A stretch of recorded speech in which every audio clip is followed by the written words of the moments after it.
इन ज्वाला स्वरूप योग, क्योंकि ज्वाला स्वरूप योग ही हमें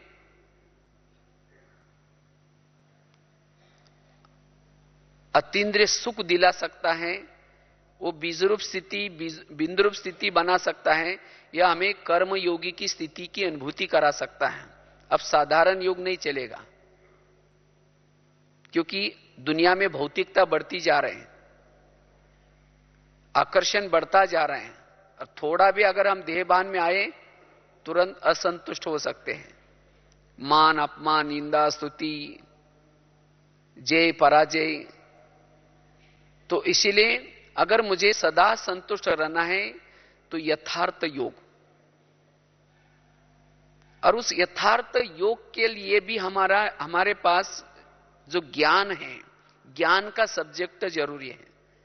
जितना ज्ञान का सब्जेक्ट की तरफ हमारा ध्यान रहता है, हम रेगुलर मुरली पढ़ते हैं, सुनते हैं, उस मुरली से पूर्व थोड़ा सा योग करते हैं,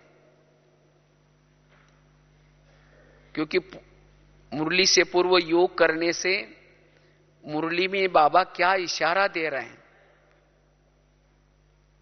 आज मुरली की गहराई क्या है, वो एकाग्र बुद्धि ही बाबा के इस गहराई को समझ सकती है। तो जिन्होंने मुरली के तरफ ध्यान दिया, केवल ध्यान नहीं, सुनने के बाद बीच बीच में उन बातों को रिपीटेशन किया,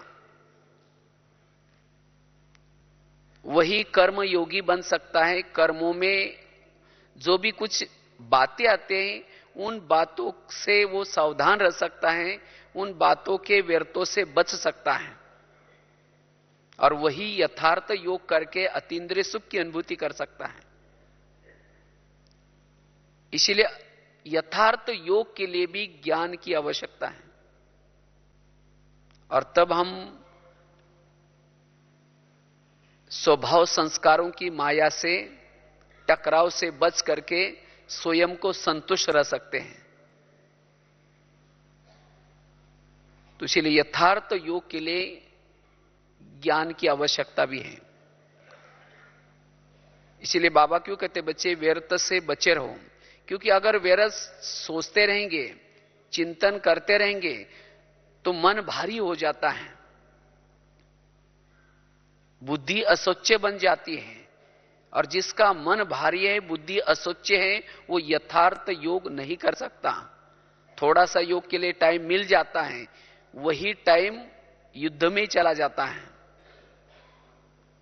एकाग्र होने में ही चला जाता है, और इससे वो सुख मिलना चाहिए योग से, जो हमारी अशरीरी स्थिति बननी चाहिए वो नहीं बनती। और फिर ऐसे अवस्था में अगर हम कर्म क्षेत्र पर जाते हैं, जो कुछ बातें ऊंची नीची होती हैं उसमें हम असंतुष्ट होते हैं। ये ऐसा क्यों हुआ, ये मेरे साथ क्यों होता है, ये ऐसा क्यों करता है। तो इसीलिए ऐसी बातों में भी साक्षी अवस्था रहे, देखते हुए भी हमारी संकल्प विकल्प ना चले। इसलिए हमें योग के तरफ क्या करना है, थोड़ा सा ध्यान देना है। जो बाबा ने बैठक के लिए हमें समय फिक्स करके दिए हैं, उस समय अलबेले न बनते हुए में हमें क्या करना है, उस समय अलस अलबेलापन का त्याग करके उस समय योग करना है। अमृत वेला, क्लास के पहले नुमा शाम का योग, बीच बीच में ट्रैफिक कंट्रोल, ये जो बाबा ने समय फिक्स किया, उस समय अनुसार हमें अगर योग करते रहेंगे, तब जाकर के ये अतीन्द्रिय सुख निरंतर हमें मिलता रहेगा, और इस अतीन्द्रिय सुख से व्यर्थों से भी मुक्त बनेंगे, और साथ में हम सदा संतुष्ट रहेंगे। तो संतुष्टता का आधार है योग, अशरीरी स्थिति, आत्मिक स्थिति। तो सारा दिन हमें इस स्थिति को बना करके रखना है।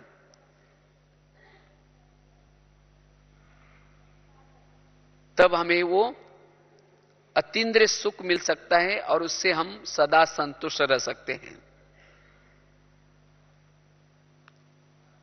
योग में लगन में मगन होकर के, जिसको बाबा कहते हैं ना, तीसरा नेत्र खोल करके बैठो। तीसरा नेत्र अर्थात जागृत अवस्था में। ये तो कभी कभी होता है, हम योग में तो बैठे हैं, बुद्धि एक तरफ है, मन एक तरफ है, अगर ध्यान यहीं है तो यहीं की बातें याद आएगी। और हम तो सोचते हैं कि मैंने तो योग तो किया, लेकिन क्या वो मेरा योग यथार्थ था? मेरा अगर यथार्थ योग होता, योग ठीक लगता, तो मेरी अशरीरी स्थिति बनती, मुझे कुछ ना कुछ सुख मिल जाता। अगर मुझे वो अतीन्द्रिय सुख नहीं मिला, इसका मतलब वो योग ठीक नहीं। यथार्थ योग के लिए मन हमारा हल्का रहे, बुद्धि हमारी स्वच्छ रहे, बुद्धि के सामने विजन, क्योंकि योग लगाने के लिए विजन, बुद्धि विजन बनाते हैं। अगर बुद्धि को दिल भी कहते हैं, दिल कहीं और है, इस दुनिया की बातों में है, तो फिर बाबा का, परमधाम का वो विजन नहीं आएगा। तो जो बातें बुद्धि में है, जहां बुद्धि अटक जाते हैं, लटक जाते हैं, चटक जाते हैं, तो मन भी वही जाएगा। और जब मन वही गया, बुद्धि वही गई, तो हमारी अशरीरी स्थिति नहीं होगी, जिसे हमें अतीन्द्रिय सुख नहीं मिलेगा, और जिसे फिर छोटी छोटी बातों में हम असंतुष्ट हो सकते हैं। इसीलिए सिवाय बाबा के बुद्धि के ऊपर कोई भी बातों का प्रभाव न रहे। और इसलिए तो ये ज्ञान की जो हम मुरली सुनते हैं, ये मुरली हमें क्या करते हैं? मुरली सारा दिन सभी के प्रभाव से मुक्त कराती है। अगर मुरली सुनने के बाद फिर भी मैं प्रभाव में आता हूं, इसका मतलब मैंने उस मुरली को ठीक समझा ही नहीं। बाबा की मुरली हमें प्रभाव से मुक्त कराते हैं। जैसे कृष्ण ने अर्जुन को ज्ञान सुनाया, वो 18 दिन में यही सुनाया कि तुम्हारे दिल में जो भी कुछ है, संबंधी मित्र, ये सबको निकाल दो और मेरे शरण में आओ। और तब लास्ट में वो समझ आया, और तब जाकर के वो सारथी बना उसका। इसी तरह बाबा जो मुरली सुनाता है, उसका भाव ये है, हमारी बुद्धि कोई भी बातों में नहीं लटके। अगर कहीं लटक जाते तो जरूर फिर कुछ समय के बाद असंतुष्ट जरूर होंगे। तो इसलिए योग के द्वारा हम सदा संतुष्ट रह सकते हैं। दूसरी बात है ज्ञान का सब्जेक्ट। ज्ञान का सब्जेक्ट हमें सदा संतुष्ट रहने के लिए कैसा मदद करता है? क्योंकि हमारे सामने सारा दिन में कई विपरीत परिस्थिति आते हैं, चाहे लोगों की तरफ से आते हैं, जिनके साथ में रहते हैं उनके तरफ से आते हैं,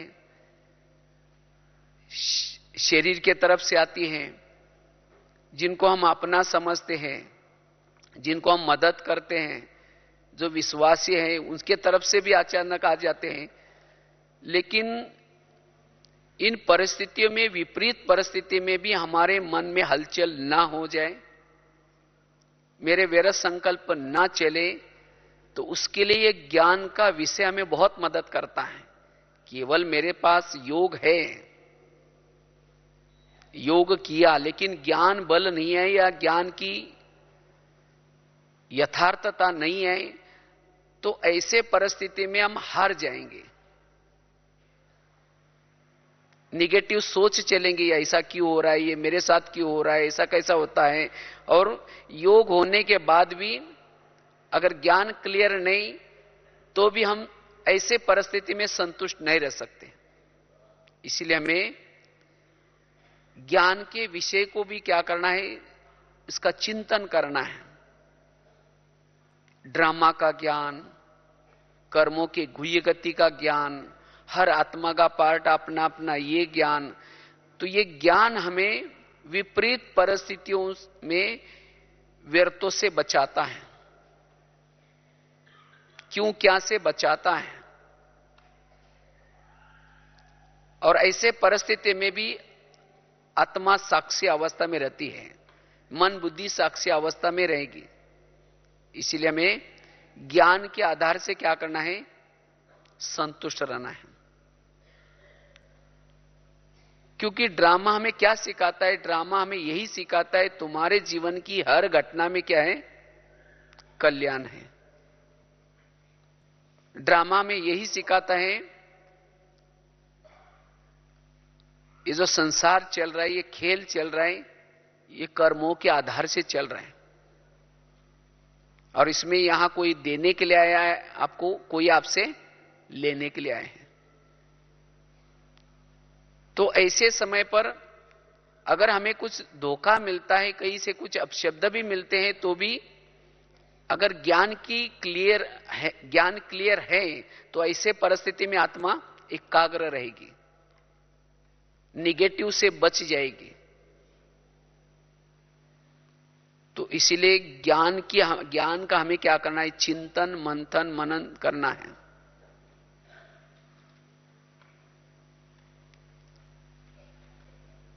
तब जाकर के हम सदा संतुष्ट रह सकते हैं। क्योंकि ड्रामा में जो भी कुछ हमारे साथ में जो आत्माएं हैं, ये सब हमारे लिए कल्याणकारी है। आज तक हमारे देखा जाए तो हमारा अगर जो ड्रामा बना है आज तक का ड्रामा तो हमारा कैसा रहा, चाहे उस समय की हमें बहुत निगेटिव सोच आते थे, ये ऐसा कैसा हो रहा है, ये परिस्थिति क्यों आ रहे हैं, लेकिन उन परिस्थितियों से हमारा क्या हो गया, कल्याण हो गया। इसीलिए बाबा कहते बच्चे इस ड्रामा के ज्ञान में, कर्मोगति के ज्ञान के गहराई में जाओ, तब जाकर के आप संतुष्ट रह सकते हैं। उस परिस्थिति का जो भी बात आई है सामने, उसका आप सामना कर सकते हैं। और जो उस परिस्थिति का सामना करता है, उसके अंदर बाकी सब शक्तियां भी, सहन शक्ति और शक्तियां सभी मदद करते हैं। अगर हम पॉजिटिव सोचना शुरू करते हैं, ज्ञान के आधार से सोचना शुरू करते हैं, तो सभी शक्तियां गुण हमें मदद करते हैं, और जिसके द्वारा हम उस परिस्थिति को पार करके सफलता प्राप्त कर सकते हैं। असफलता का कारण है निगेटिव सोच। इसलिए हमें रोज जो बाबा की मुरलियां चलती है, उस मुरली के अंदर बाबा ये सब पूरी बातें स्पष्ट बताते हैं। लेकिन जो ज्ञान के तरफ इतना अटेंशन नहीं देता, उसका चिंतन नहीं करता, तब जाकर के वो भाव स्वभाव के टक्कर में आकर के जिन्होंने विघन डाला या समस्या क्रिएट की, उसके प्रति चिंतन परचिंतन करता रहता है, उसके प्रति और ही निगेटिव भावना, निगेटिव दृष्टिकोण बनाता है। इसीलिए बाबा ने कहा ना, जहां कोई बात है दिल में, वहां बाप नहीं है। तो कोई भी बातें मेरे दिल में किसी की न बैठे, क्योंकि दिल में अगर कोई बात है तो जिसके प्रति वो बात है, उस व्यक्ति से क्या करेंगे, किनारा करेंगे, उसे देखना पसंद नहीं करेंगे, उसे सहयोग करना पसंद नहीं करेंगे। तो ऐसे व्यवहार से वो आत्मा आपको सर्टिफिकेट देंगी नहीं देंगी। इसीलिए बाबा कहते बच्चे, किसी की भी बातें दिल में नहीं रखो, सभी बातों को क्या करो, सभी में पॉजिटिव रहो, हल्के रहो। बाबा ने कहा ना, अगर कोई आपको गलत चीज कोई देता है तो आप लेंगे क्या। तो इसी तरह कोई आपको कुछ इंसल्ट किया या किसी ने आपको अपमान किया या कुछ शब्द बोल दे, आपको नहीं चाहिए तो नहीं चाहिए, तो कहां गई, आपने लिया ही नहीं तो किसके पास जाएगा, उसी के पास जाएगा। तो ऐसी बातें हमें लेनी ही नहीं। हम क्या करते हैं, उसको जितना चिंतन करेंगे, ये क्यों हुआ, किसी लिए हुआ, इसका मतलब आप स्वीकार कर लिया। एक बार की बात है, महात्मा गांधी समुद्र जहाज से जा रहे थे, तो चलते चलते महात्मा गांधी भी महात्मा गांधी जा रहे थे तो एक अंग्रेज भी बैठे थे बाजू में।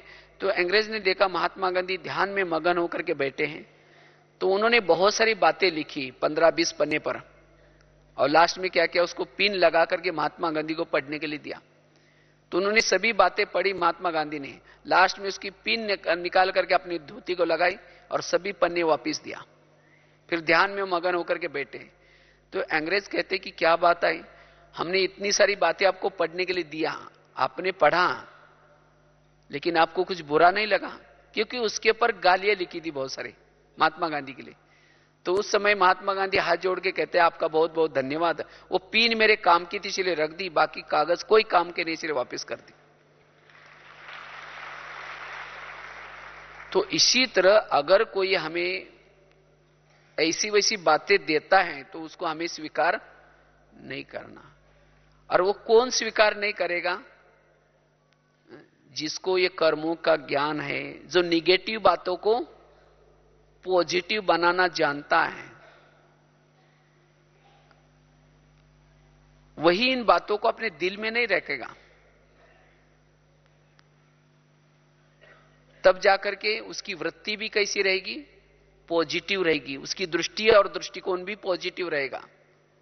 और तब जाकर के सामने वाला चाहे कितना भी आपके लिए ऐसा करे, लेकिन अगर आपकी स्थिति अच्छी है तो एक दिन आएगा उस आत्मा में परिवर्तन आएगा, कह के देखो मैं इसके लिए कितना ऐसा व्यवहार करता हूं तो भी ये गलती वास्तव में मेरी है, तो वो भी आत्मा परिवर्तन हो जाएगी।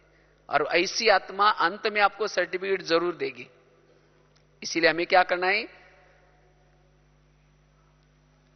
जो हम जिनके संबंध संपर्क में रहते हैं उनके साथ टकराने के बजाय हमें स्वयं को क्या करना है, ज्ञान का प्रयोग करके, सहनशील बन करके उनके साथ एडजस्ट होकर के चलना है। लेकिन कईयों को लगता है कब तक एडजस्ट करते रहेंगे, कब तक?